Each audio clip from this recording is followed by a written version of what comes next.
in extreme high water, a lot of it having to do with very unusual amount of rain early in the rainy season.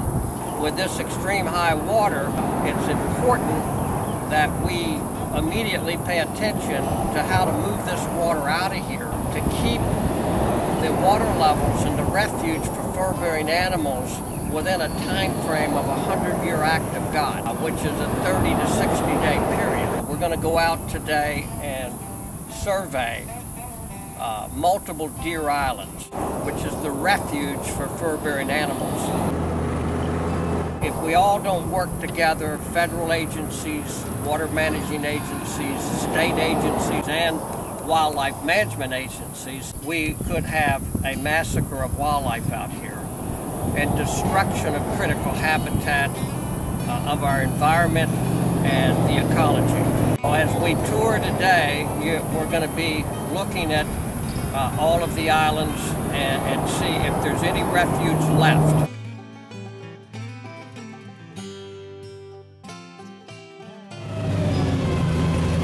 Water's extremely high. The real key here now is how do we keep the duration of this high water in a time frame that doesn't do irreversible damage.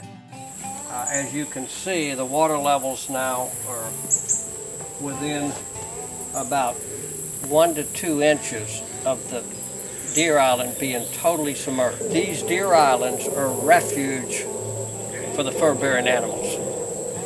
And when they go underwater, there's a certain time frame that the wildlife can survive.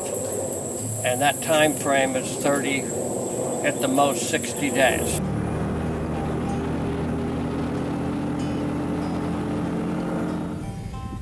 Okay, we're in the Carmichaels. We're right behind Hackberry Island, one of the highest deer islands in this whole area. And this is a very pristine area for fur-bearing animals. I'm going to go in on this one island and see if there's any dry ground.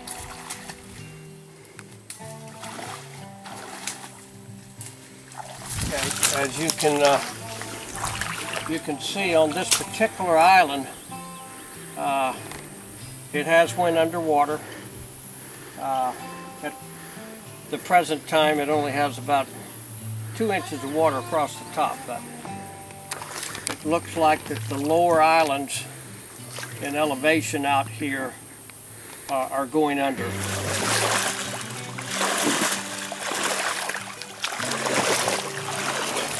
This particular island is an important one to study because it's one of the highest ones in this whole geographical area.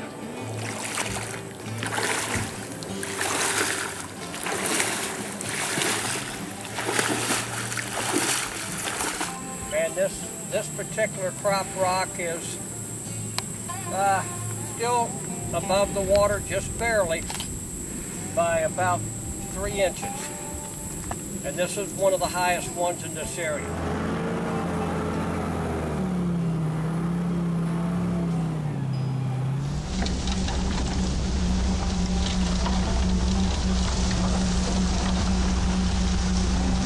We're at Lawnmower Strand.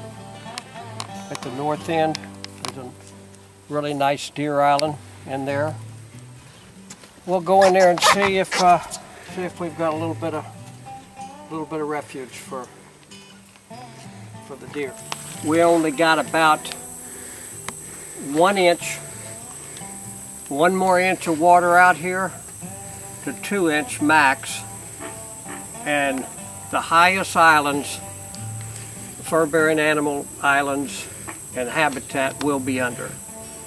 So the crucial thing now is getting this water level to recede probably about a foot in the next 30 to 60 days.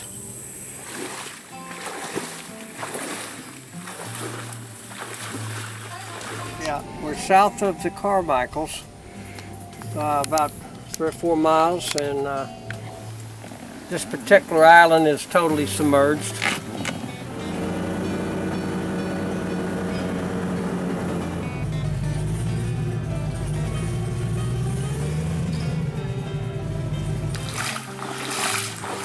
Okay, we're on Duck Island, and water's pretty high.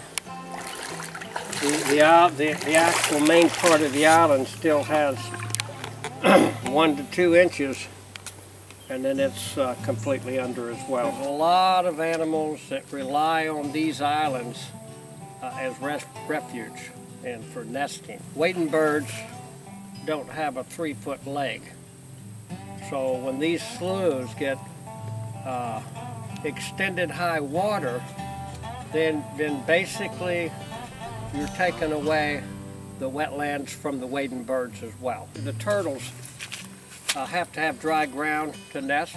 This is one of the nesting islands that I've seen all my life for the last 50 or 60 years that I've been out here.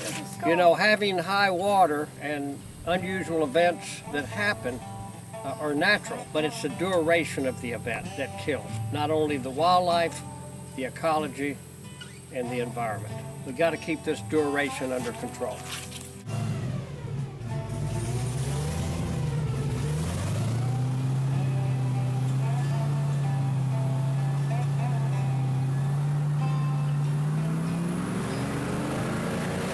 This island here is one of the highest islands, and as you can see, it's just a couple of inches above. Like I was saying, is we got about 1 to 2 inches.